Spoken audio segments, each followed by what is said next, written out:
ओम शांति। आज बाबा मेरे लिए क्या कहा है। 17 जुलाई 2021 की साकार रूप से चले हुए बाबा की मधुर महावाक्य सुनते हैं। मीठे बाबा बोले, मीठे बच्चे, ज्ञान सागर बाप तुम्हें ज्ञान का तीसरा नेत्र देने आया है, जिससे आत्मा की ज्योति जग जाती है ना। इस समय हमारा प्यारा बाबा आया हुआ है ज्ञान का तीसरा नेत्र देने, जिससे हमारी आत्मा की ज्योति जग जाती है। बाबा ने प्रश्न पूछा, बाप को करण करावनहार क्यों कहा गया है? वो क्या करते और क्या कराते हैं? उत्तर में बाबा ने कहा, बाबा कहते, मैं तुम बच्चों को मुरली सुनाने का कार्य करता हूँ। मुरली सुनाता, मंत्र देता, तुम्हें लायक बनाता और फिर तुम्हारे द्वारा स्वर्ग का उद्घाटन कराता हूँ। तुम पैगंबर बन सबको पैगाम देते हो। मैं तुम बच्चों को डायरेक्शन देता हूँ। मैं तुम बच्चों को डायरेक्शन देता, यही मेरी कृपा व आशीर्वाद है। गीत बजा है, कौन आज आया सवेरे सवेरे। ओम शांति। बच्चों ने गीत सुना, हम बच्चों को सवेरे सवेरे जगाने कौन आया है? जो हमारा तीसरा ज्ञान का नेत्र एकदम खुल गया। ज्ञान सागर परम पिता परमात्मा द्वारा हमारा तीसरा नेत्र ज्ञान का खुला है। कहते भी हैं बाप ज्योति जगाने वाला है, परंतु वो बाप है ये कोई नहीं जानते हैं। ब्रह्म समाजी कहते हैं वे समा है, ज्योति है। मंदिर में हमेशा वह ज्योति ही जगाते हैं, क्योंकि वह परमात्मा को ज्योति स्वरूप मानते हैं। इसीलिए वहाँ मंदिर में दीवा जगाते ही रहते हैं। अब ये बाप कोई माचिस से दीवा नहीं जगाते, ये तो बात ही न्यारी है। गाया भी जाता है, ईश्वर की गति मत न्यारी है। तुम जे अब समझते हो, बाप सदगति के लिए आकर ज्ञान योग सिखलाते हैं। सिखलाने वाला तो जरूर चाहिए ना, शरीर तो नहीं सिखलाएगा। आत्मा ही सब कुछ करती है। आत्मा में ही अच्छे बुरे संस्कार रहते हैं। इस समय रावण की परवेशता के कारण मनुष्य के संस्कार भी बुरे हैं, अर्थात 5 विकारों की परवेशता है। देवताओं में ये 5 विकार होते नहीं। भारत में जब देवी देवताएं, देवी स्वराज्य था, तो ये बुरे संस्कार नहीं थे, सर्वगुण संपन्न थे। कितने अच्छे संस्कार थे देवी देवताओं के, जो अभी तुम धारण कर रहे हो। बाप ही आकर सेकंड में सर्व को सदगति देते हैं। बाकी गुरु गुसाई आदि ये तो भक्ति मार्ग में चलते आए हैं, जो एक की भी गति सदगति नहीं कर सकते। बाप के आने से ही सर्व की सदगति होती है। परम पिता परमात्मा को बुलाते ही इसीलिए हैं कि आकर पति दुनिया का विनाश कर पावन दुनिया का उद्घाटन करो व दरवाजा खोलो। बाप आकर गेट खुलवाते हैं। शिव शक्ति माताओं द्वारा वंदे मातरम गाई हुई है। इस समय की कोई भी माता की वंदना नहीं की जाती, क्योंकि कोई भी श्रेष्ठाचारी माता नहीं है। श्रेष्ठाचारी उनको कहा जाता है जो योग बल से पैदा हो। लक्ष्मी नारायण को श्रेष्ठाचारी कहा जाता है। भारत में देवी देवता जब थे तो भारत श्रेष्ठाचारी था।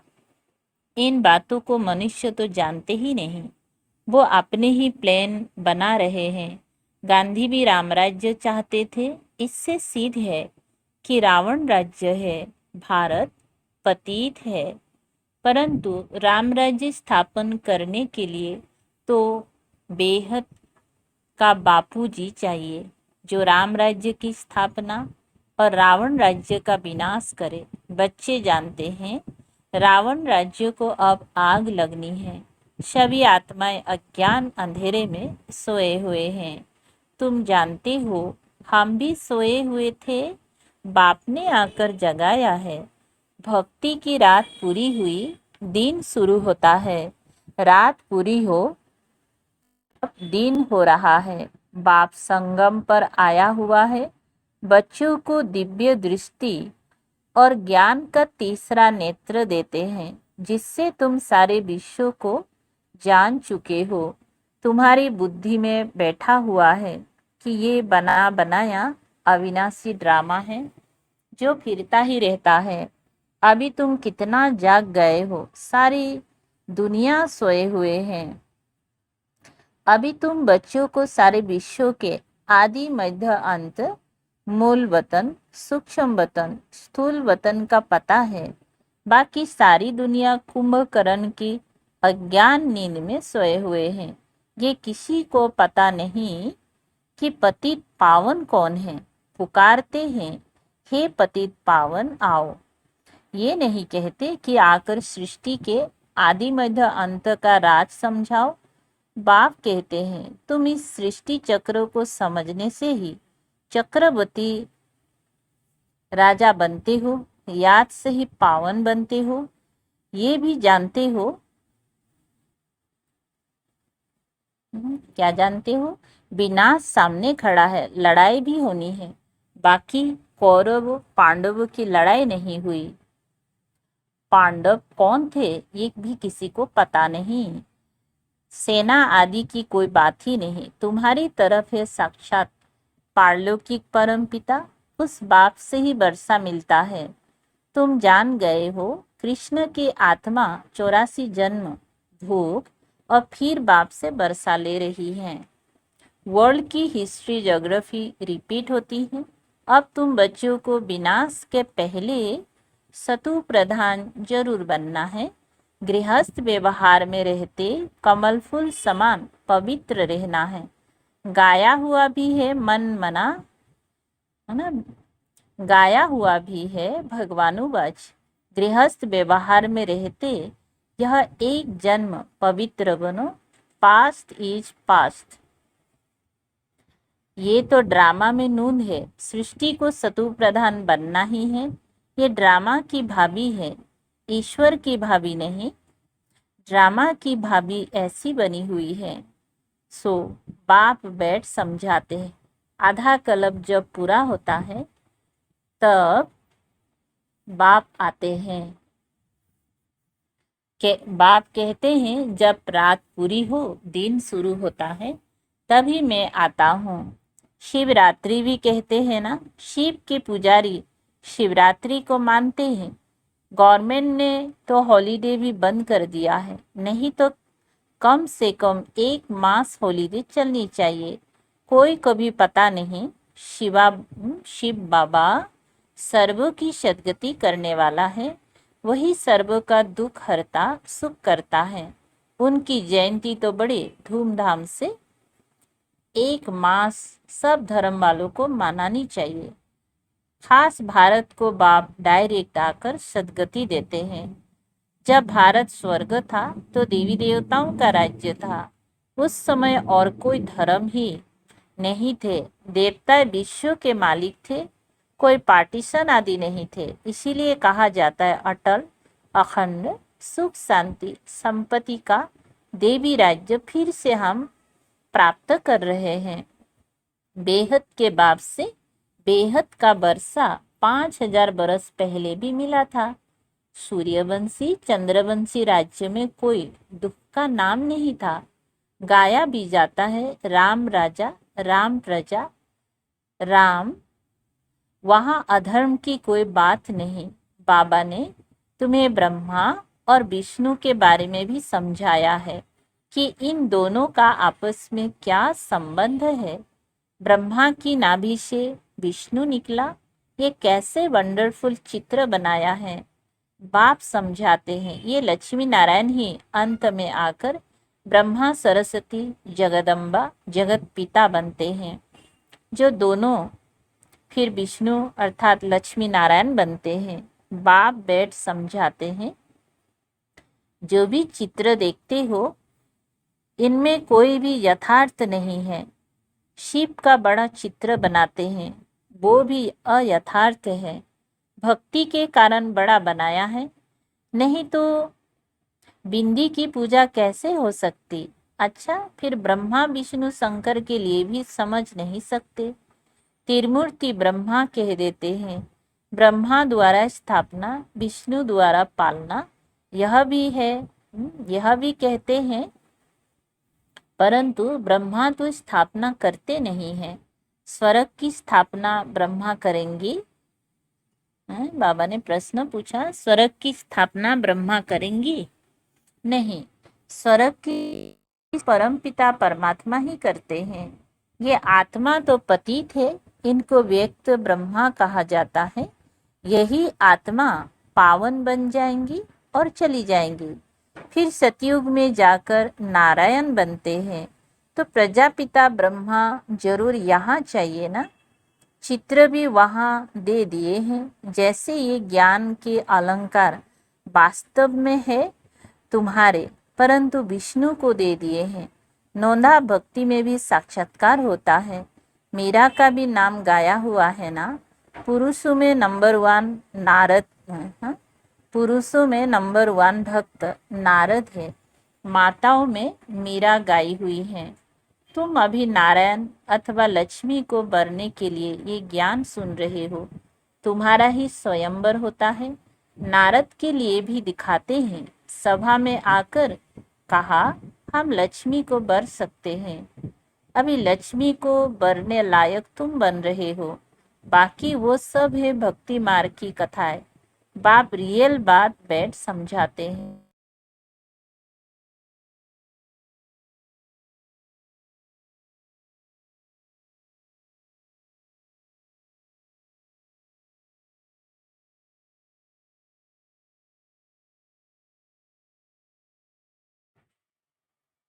बाबा क्या करते हैं? बाप रियल बात बैठ समझाते हैं। लक्ष्मी सतयुग में, लक्ष्मी सतयुग में, नारद भगत द्वापर में ना। क्या बताया? लक्ष्मी सतयुग में, नारद भगत द्वापर में। सतयुग में फिर नारद कहाँ से आया? राधे कृष्ण का ही स्वयंवर के बाद नाम लक्ष्मी नारायण पड़ता है। ये भी भारतवासी नहीं जानते। कितना अज्ञान अंधियारा है। बाप है कल्याणकारी, तुमको भी कल्याणकारी बनाते हैं। अब विचार सागर मंथन करना चाहिए। औरों को भी कैसे समझाए? तो बाप समझाते हैं कि चित्र आदि कैसे बैठ बनाए हैं। गांधी की नाभि से नेहरू निकला। अब कहाँ वो विष्णु देवता, कहाँ ये मनुष्य? इन सब बातों को तुम बच्चे अब समझते हो। नंबर बार तुमको खुशी रहती है। बेहद का बाप हमको पढ़ा रहे हैं। ये तो कभी सुना नहीं था, क्योंकि गीता में तो कृष्ण भगवान वाच लिख दिया है। भगवान कब आया, कब आकर गीता सुनाए, तिथि तारीख कुछ है नहीं। कल्प की आयु ही लाखों बरस कह देते हैं। कोई की भी बुद्धि में आता नहीं है। अब बाप बैठ बच्चों को समझाते हैं। ब्राह्मणों का झाड़ वृद्धि को पाता रहता है, पाते पाते अनगिनत हो जाएंगे। तुम बच्चे जानते हो वर्ण कैसे चक्र लगाते हैं। हम ब्राह्मणों का वर्ण सबसे ऊंचे। हम हैं भारत के गुप्त सच्चे रूहानी सोशल वर्कर। परम पिता परमात्मा हमसे सेवा करा रहे हैं। हम रूहानी सेवा करते हैं, वो जिस्मानी सेवा करते हैं।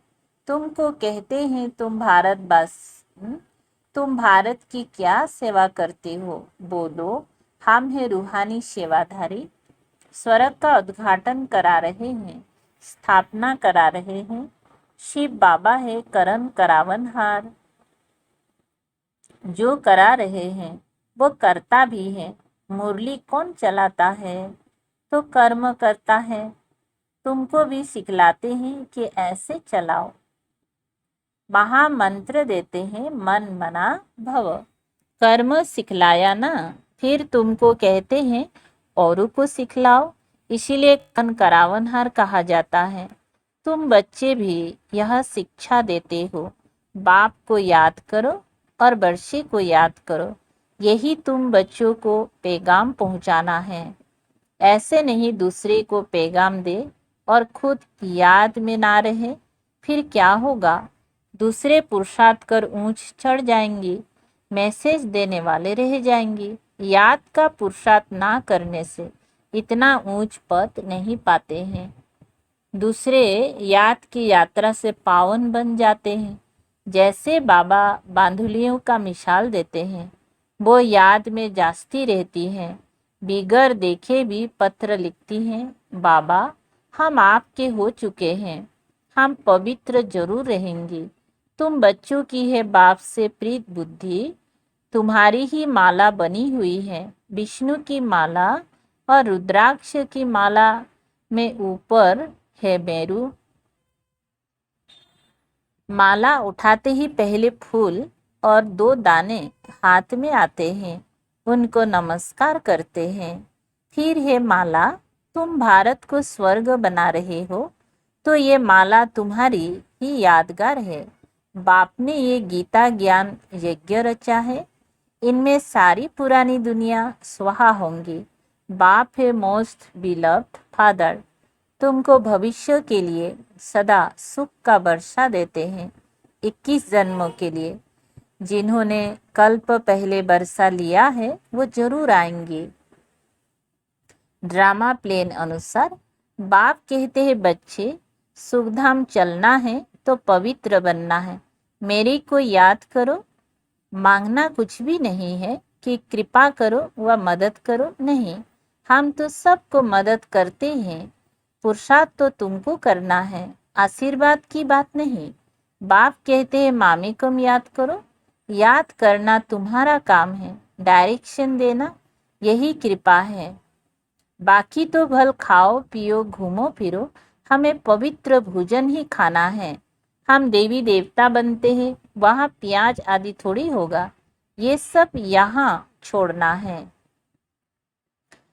ये चीजें वहाँ होती नहीं, बीज ही नहीं। जैसे सतयुग में बीमारी आदि होती नहीं, अभी देखो कितनी बीमारियां निकली है। वहाँ तमोगुणी कोई चीज होती नहीं, हर चीज सतु प्रधान है। यहाँ को मनुष्य क्या क्या खाते हैं। और बाप बच्चों को कहते हैं, मुझे याद करो और संग तोड़ मुझ संग जोड़ो, तो तुम पावन बन जाएंगे। अच्छा, मीठे मीठे सिकल दे बच्चों प्रति माता पिता बाप दादा का याद प्यार और गुड मॉर्निंग। रूहानी बाप की रूहानी बच्चों को नमस्ते। हम रूहानी बच्चों की रूहानी बाप दादा को याद प्यार गुड मॉर्निंग और नमस्ते नमस्ते। शुक्रिया बाबा, थैंक यू बाबा। धारणा के लिए मुख्य सार है, 1 नंबर, पास्ट इज पास्ट। जो बीता उसे भूलकर गृहस्थ व्यवहार में रहते सतु प्रधान बनने का पुरुषार्थ करना है। विनाश के पहले पावन जरूर बनना है। नंबर 2, भारत को स्वर्ग बनाने की सच्ची सच्ची सेवा में तत्पर रहना है। खान पान बहुत शुद्ध रखना है, पवित्र भोजन ही खाना है। आज का मीठा वरदान है, रूहे गुलाब बन दूर दूर तक रूहानी खुशबू फैलाने वाले रूहानी सेवाधारी भवो। विस्तार है, रूहे गुलाब अपनी रूहानी वृत्ति द्वारा रूहानियत की खुशबू दूर दूर तक फैलाते हैं। उनकी दृष्टि में सदा सुप्रीम रूह समाया हुआ रहता है। वे सदा रूहों को देखते हैं, रूहों से बोलते हैं, मैं रूह हूँ, सदा सुप्रीम रूह की छत्र छाया में चल रहा हूँ। मुझ रूह का करावनहार सुप्रीम रूह है। ऐसे हर सेकंड हजूर को हाजिर अनुभव करने वाले सदा रूहानी खुशबू में अविनाशी और एकरस रहते हैं। यही है रूहानी सेवाधारी की नंबर 1 विशेषता। स्लोगन है, निर्विघ्न बन सेवा में आगे नंबर लेना, अर्थात नंबर 1 भाग्यशाली बनना। निर्विघ्न बन सेवा में आगे नंबर लेना, अर्थात नंबर 1 भाग्यशाली बनना। अच्छा, ओम शांति। शुक्रिया बाबा, थैंक यू बाबा।